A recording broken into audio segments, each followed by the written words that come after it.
Hey guys, and welcome on into today's NBA video play of the day. We're heading into Game 4 of the Eastern Conference Finals. If you're looking to get more pick content, be sure to head on over to our main website, stumpthespread.com, which I'll throw a link to down in the video description. Over at our main website, you can check out our daily free play, as well as all of our top confidence premium bets. Also, be sure to check out our MLB video play of the day, and click that subscribe button for more of this content. So heading into Game 4 here, we have Cleveland coming in as significant favorites yet again, even though they came up short in Game 3.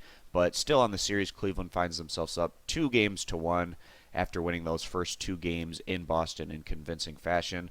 Boston's best player, Isaiah Thomas, is out, but even with that being the case, in Game 3, Boston had their best showing thus far as they went on to come from behind there in the second half and pick up the win by a final of 111 to 108. It's really the most surprising thing of the playoffs thus far, the fact that Boston got blown out at home in games 1 and 2, and then with Isaiah Thomas being out, Boston on the road in a tough atmosphere found themselves down by 16 points going into halftime, and somehow this group was able to find it in themselves to show extremely well in the second half, as they went on to outscore the Cavaliers by 11 points in the third quarter and then by 8 points in the fourth quarter to pick up the win by that 111 to 108 final. And it was another game where we saw, that total number was right at about where the total was set. We were able to hit the over, though, with the total shrinking a bit with the fact that Isaiah Thomas was out.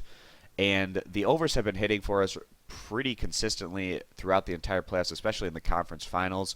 And you have to consider Game 3, the total hit 219 points, and that was with Cleveland not necessarily even performing all that well on the offensive side of the ball. You had LeBron James have his least effective performance of the series, scoring just 11 points on 4 of 13 shooting.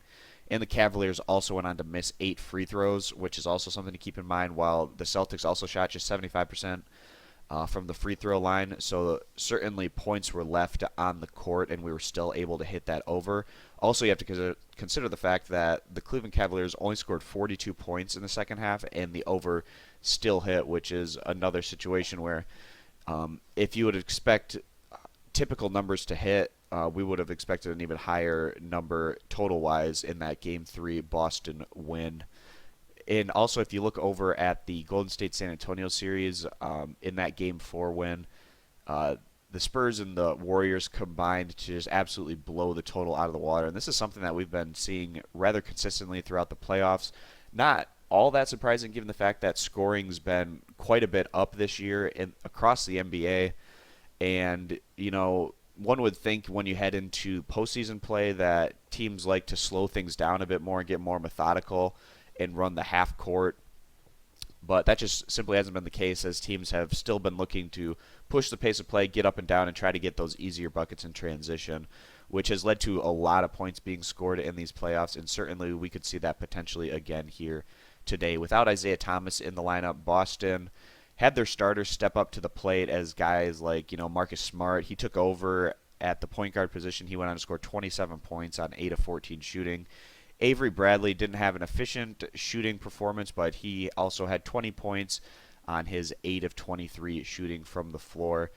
And the Celtics got a great production out of Kelly Olynyk coming off the bench. In his 23 minutes, he put up 15 points. So if the Celtics can continue to lean on these kind of guys to keep them competitive here against the Cavaliers, that only aids the potential cover, pushing this to the over on the total. So as you might expect, for this one, our NBA video play of the day, we are going to go ahead and side with the over. Right now it's set about at 217.5 points, which is a very reasonable number, but we expect an even better offensive performance out of Cleveland today, and wouldn't be surprised to see Boston have either a similar offensive performance or only minorly worse, maybe scoring in the 105 to 109 point range. But with that being the case, we feel like the over is going to be a really strong bet here today. And that's going to be our NBA video play. For more of this pick video content, be sure to hit that subscribe button. Check out our MLB video play of the day. And also be sure to head on over to our main website, stumpthespread.com, to get our daily free play, as well as all of our top confidence premium bets. Thanks for stopping on in, and we hope to see you in future videos. Bye.